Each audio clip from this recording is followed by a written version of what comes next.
Hello everybody and welcome. My name is Robert Gerdung. This presentation is going to cover the SPDZ protocol. We will begin by discussing the contributions of the paper introducing SPDZ, and then we will cover preliminary materials which will aid in our understanding of the problem. These preliminary topics are going to include secure multi-party computation and homomorphic encryption.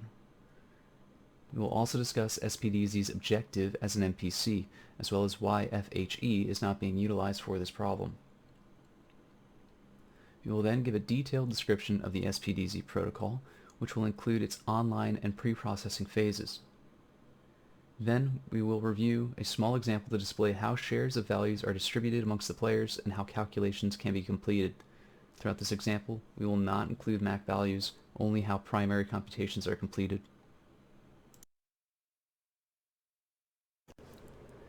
The SPDZ protocol, often pronounced as SPEEDS, was first introduced in the paper Multi-Party Computation from Somewhat Homomorphic Encryption. The SPEEDS protocol is exactly how it is described in the title, an MPC protocol which utilizes homomorphic encryption. Its defining characteristics are its optimal online phase, an efficient pre-processing phase, and its efficient use of homomorphic encryption. Proper use of this protocol is noted as being statistically unconditionally secure in cases of active and adaptive corruption of up to n-1 of n players. The use of this protocol makes two assumptions, one being that there is access to synchronous communication and secure point-to-point channels. The intent of this protocol was to further optimize computational complexity in MPC solutions and securely compute arithmetic circuits over a finite field, denoted as FPK, where P is a prime. Note that one of these intents describes part of the MPC problem. MPC is a type of problem within the cryptographic field which aims to allow a group of players to come together to jointly compute a function based on their combined inputs. However, this is to be done without explicitly giving away their input values. So, during these MPC protocols, no private inputs should be revealed to other party members, and we find that this style of problem solving is very useful when we're aggregating statistics from users who require privacy, for instance, with medical records or even browser history.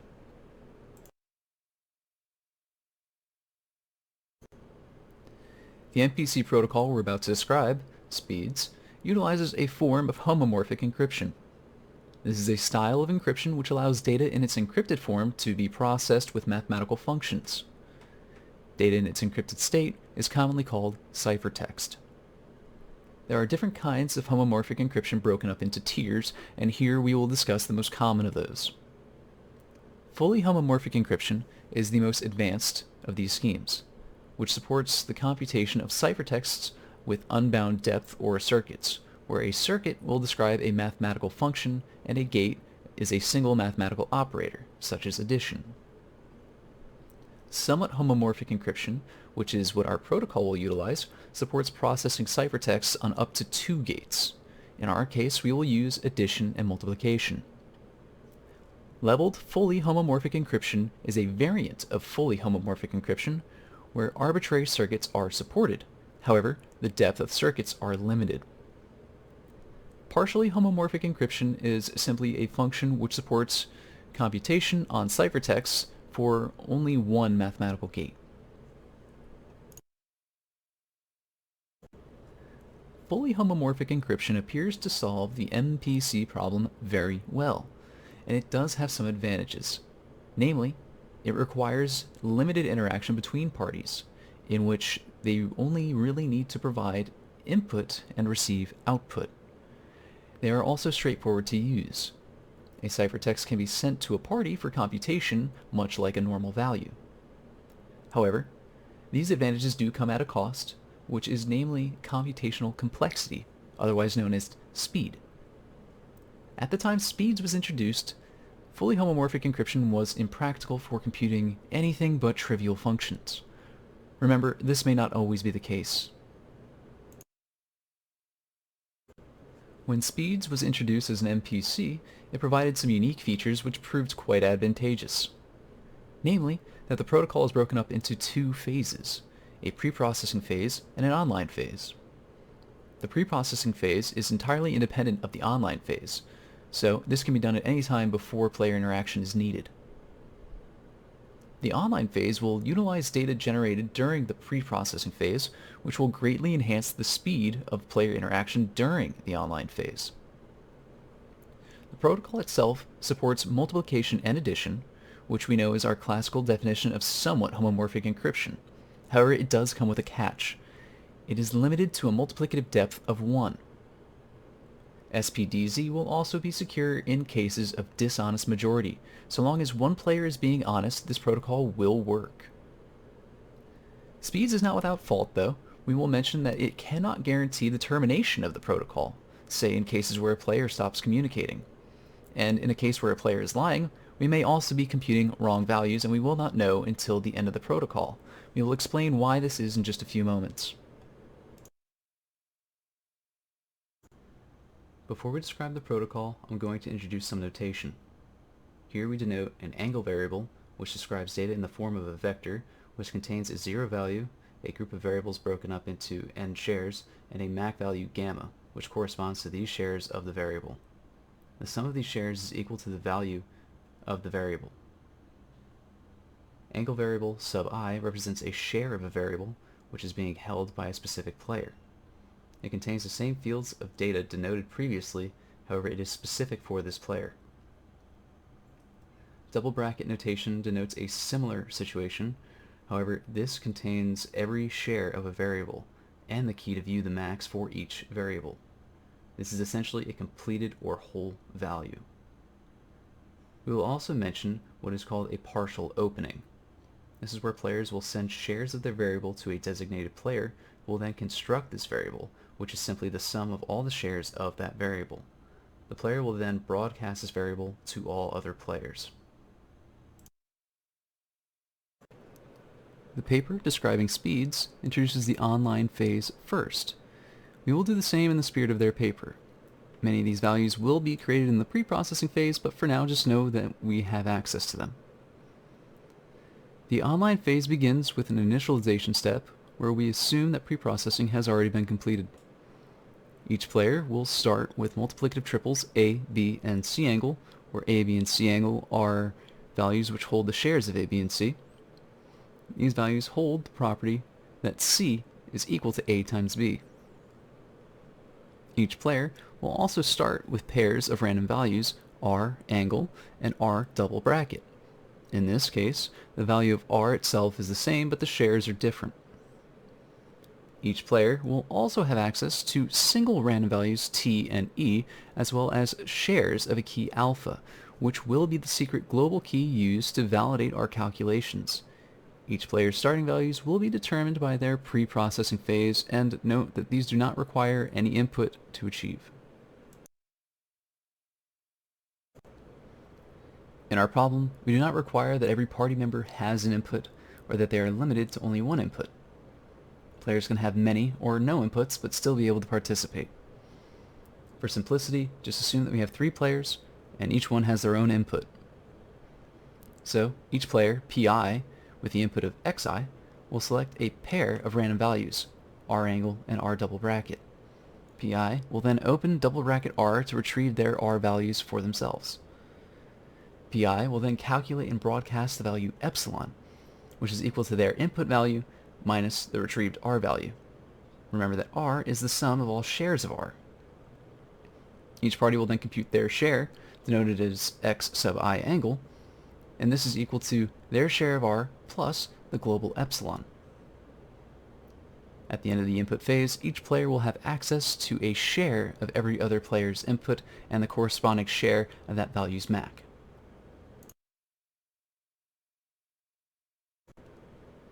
Previously, we had mentioned that our protocol will only be used for addition and multiplication. Here we show that addition is quite simple. All the shares of x plus all the shares of y will yield all the shares of x and y, giving us x plus y. Multiplication is still simple, but it will require a few more steps. Each party will select 2 pairs of triples, denoted as A, B, and C angle, and F, G, and H angle. However, we're not certain that these values are actually triples, where C is equal to AB. So, to check, we will use a method in which we prove that the set of values are both triples. In turn, we will be sacrificing one of these pairs. We will open a random value t double bracket and partially open t to retrieve rho by calculating t times the shares of A minus the shares of F. We will then calculate sigma, which is the shares of B minus the shares of G. Then the groups will calculate this equation, which should equate to 0. If it does not, we conclude that we do not have triples and we abort the protocol. Otherwise, if the players move forward and partially open their shares of x minus a to obtain epsilon and y minus d to obtain delta. The parties will then compute their shares of z, which is equal to their shares of c plus epsilon times b plus delta times the shares of alpha plus epsilon times delta. If we work out this equation, plugging in the values for epsilon and delta, we'll see that this does equate to x times y. All parties have now locally calculated their shares of each value, so now it's time to pull them together. We have a set of values, a sub 1 through a sub t, which are all the open values so far. This is represented as a sub j angle. These contain the values of delta, a series of these open values for each player, and the max representing each of these values. Now, a new random variable e, double bracket, will be opened, and players will set e sub I to e to the power of I mod p, as this isn't a finite field, fpk. This is done for each of the items in the list of length t, and they will compute a value a, which is the sum of the product of e and a sub j. Each player will commit to their max values and then open their max, then open a key alpha. All players will reveal their max to all players and check this equality. This is essentially our max check. Should this equality fail, we abort the protocol. Otherwise, we reveal our computed shares of output and combine them, defining y as the sum of all outputs. We check again that the max of the output is the same as the alpha multiplied by the sum of y and delta. At this stage, y should be the correct output and the protocol ends.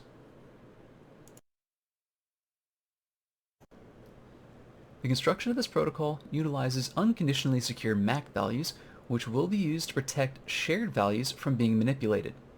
And the authentication will occur on constructed secret values rather than on the shares of secret values. A global secret key alpha will be randomly selected in our finite field, fpk, and this will be used to construct a MAC value. This key will be shared additively amongst all of the players, similarly to the other shared values. Our MAC value is constructed simply as alpha A, which will be secret shared and distributed linearly. Immediately we see that we cannot check the MAC values without exposing our secret key alpha. So, checks on MACs are postponed until the output phase when commitments from players have already been made. It is for this reason, which we mentioned earlier, that we may be computing the wrong output value during this protocol. However, by postponing MAC checks and limiting information between players, adversaries are given little to work with, and an attack on this system would mostly be a guessing game. Therefore, we can conclude with high probability that our output has not been tampered with should we reveal it. In the pre-processing phase, we will mention a technique which is known as a ZK proof, and ZK proof stands for a zero-knowledge proof of plain text knowledge. This is an interactive proof in which a proving party will attempt to convince a verifying party that they know something about the ciphertext, essentially that the ciphertext means something. The proving party will then create a ciphertext, and a verifying party will select a challenge bit. If our challenge bit reveals a 0, we will open A, revealing our plaintext, and otherwise we will open our ciphertext and randomly generated ciphertext. One player's proof can provide proof for other players, so we don't need to repeat this process for each player. The exact description is shown below.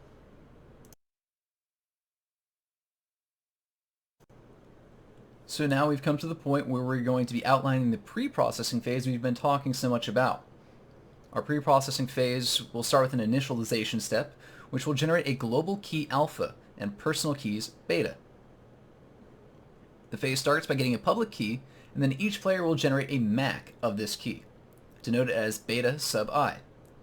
Each player will then generate a share of alpha, which is randomly selected within the finite field, and our key alpha is now defined as the sum of these shares. Each party will encrypt their global and personal keys, broadcasting their ciphertext and providing a ZK proof to assert that they know what these are. The inputs are then added together to generate our key alpha double bracket. After our initialization stage, we're going to move to making pairs. So we're going to be generating pairs of R, which are denoted as R angle and R double bracket. Each player will generate a random value within a finite field where the sum of these shares R will determine the value of R. We will create a ciphertext of the shares of R where the encrypted value of Ri is going to be equal to the additive shares of Ri's encryption. We then follow the same steps as before to provide a zero-knowledge proof, and then, once this is all completed, we will have the output values of R angle and R double bracket, which take this form.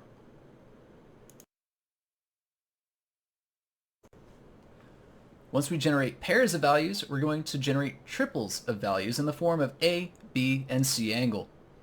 Each player will generate random shares of values A and B within the finite field, where the sum of A's shares and the sum of B's shares will determine the values of A and B respectively. Each player will follow the same process before of creating a ciphertext of A and B based on a public key. Then they will provide a zero-knowledge proof on these ciphertexts to assert that these ciphertexts mean something. The same as before, we will let A and B angle contain all of their individual shares and its corresponding ciphertext. Then, the encrypted value of C is calculated by multiplying the ciphertext of A and the ciphertext of B together, giving us the ciphertext of a C value, in which the value C bracket will be calculated amongst the players via a resharing function. Note the use of homomorphic encryption here as well, as the ciphertext can be added and multiplied together to give us meaningful values. What we've just described is Speed's first implementation. There have been a number of optimizations over the years, so Speeds is only growing faster. So, in our implementation, there is only a constant number of field elements required throughout the protocol, and the number of representations required is linear in the circuit size.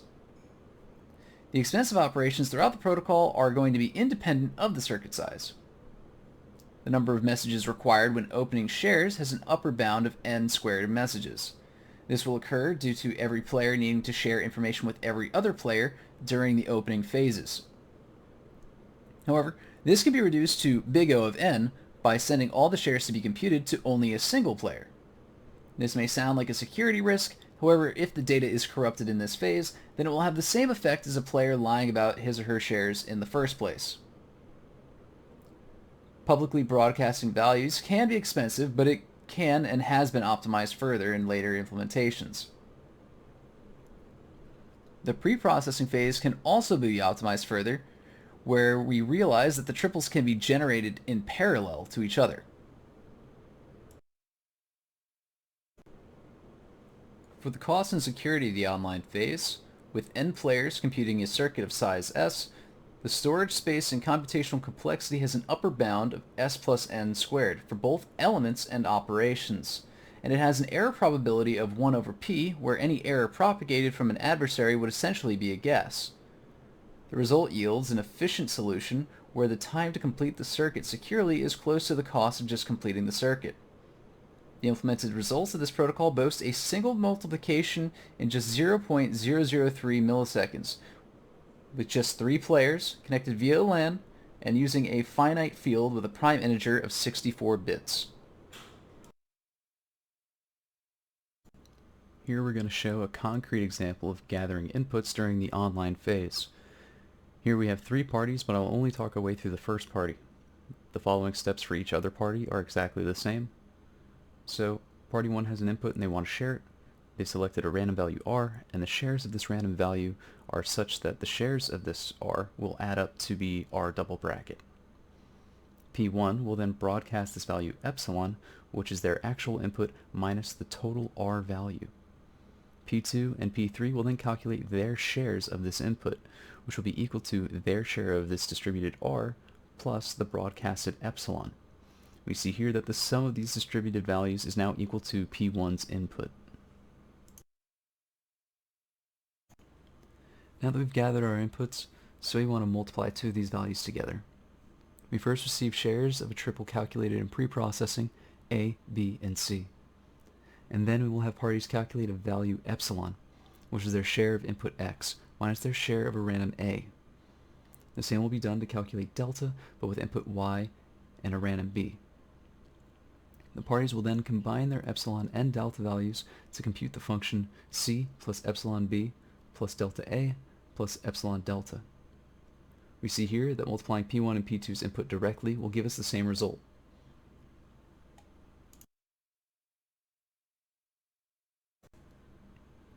Throughout this presentation, I have discussed the SPDZ protocol, which has the defining characteristic of utilizing a two-phase approach where an independent pre-processing phase is used to enhance the interaction between users during an online phase. We say that this pre-processing phase is independent because it requires no other inputs and can be completed at any time before the online phase. We discussed how this protocol is statistically unconditionally secure in that the chance for error is 1 over p, where p is a large prime number and the set of values occur within a finite field. This protocol can be used in cases of dishonest majority, allowing for up to n-1 corrupted players. The protocol does have a few flaws, meaning that it cannot guarantee completion, it cannot guarantee that the output will be correct during computation, and that it only works with addition and multiplication. Please also note that the protocol is limited to a multiplicative depth of 1. Throughout the protocol, we do not check MAC values until the very end. This is why we say that we cannot guarantee the correctness of the computation. We do this because if we were to check the MAC, then we would reveal a global key, and where revealing a global key will allow all players to forge MAC values for all other players. So throughout this protocol, an adversary cannot gain knowledge about other players' MAC values, and therefore they cannot reliably forge them. We have also discussed the intimate details of this protocol and provided a concrete example for how the inputs and calculations can be completed, where addition is simply the sum of shares and multiplication uses some random multiplicative triples. The following slide will have links to a few references which were used to help make this video. On YouTube, there will be direct links in the description of this video, and that should be all. Thank you for your time.